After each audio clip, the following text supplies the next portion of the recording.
The room smelled like rot and bleach, the kind of mix that means someone tried to erase guilt. The fan above was still spinning, too slow, too calm for what it had seen. Her body lay near the desk, one shoe missing, phone buzzing endlessly on the floor. The screen lit up with one name, unknown number. No one moved to answer it. The blinds were half drawn, cutting light into thin, nervous stripes. On the wall hung a family portrait, perfect smiles, all lies. I remember the sound of my own heartbeat louder than the hum of the air conditioner. In this city, corruption doesn't scream, it whispers through expensive carpets and closed-door meetings. And tonight, that whisper ended with a body that was never meant to be found. I wasn't supposed to take the case. It had career suicide written all over it.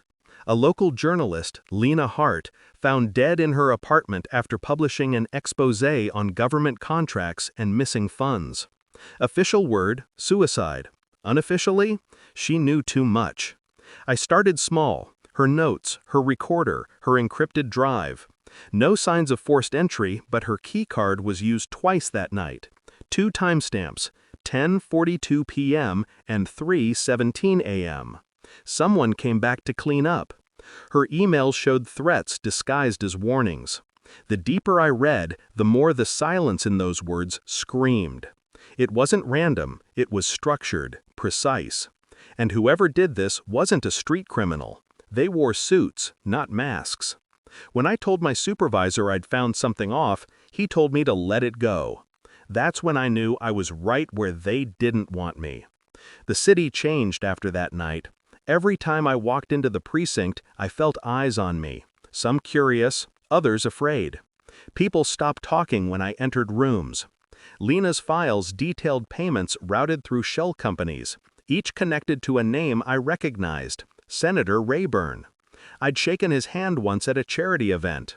Now his signature appeared on contracts funneling millions into urban renewal projects that never existed. Every document I uncovered was a countdown. And then my phone buzzed. No caller ID, just a voice that said, "You're reading things not meant for you." I stopped sleeping, started checking my rearview mirror more than the road ahead. Fear doesn't come all at once. It creeps, first in your thoughts, then in your bones. I kept telling myself I was imagining things, but the deadbolt on my door had new scratches. And one night, Lena's recorder, the one in evidence lockup, somehow ended up on my kitchen counter.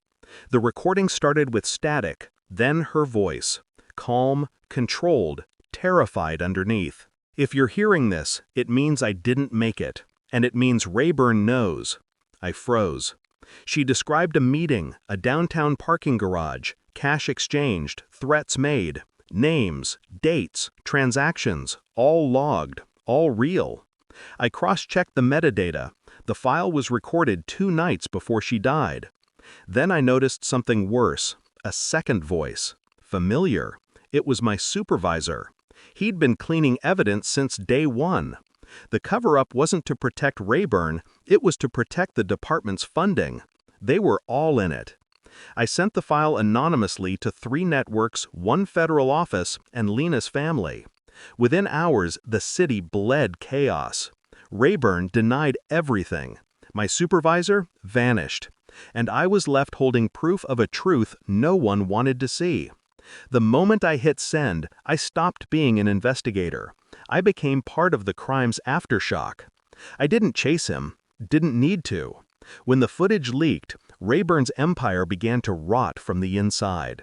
Donors pulled out, allies turned. The department launched an internal inquiry, but we both knew what that meant. Destroy what's left before the cameras arrive. So I played their game.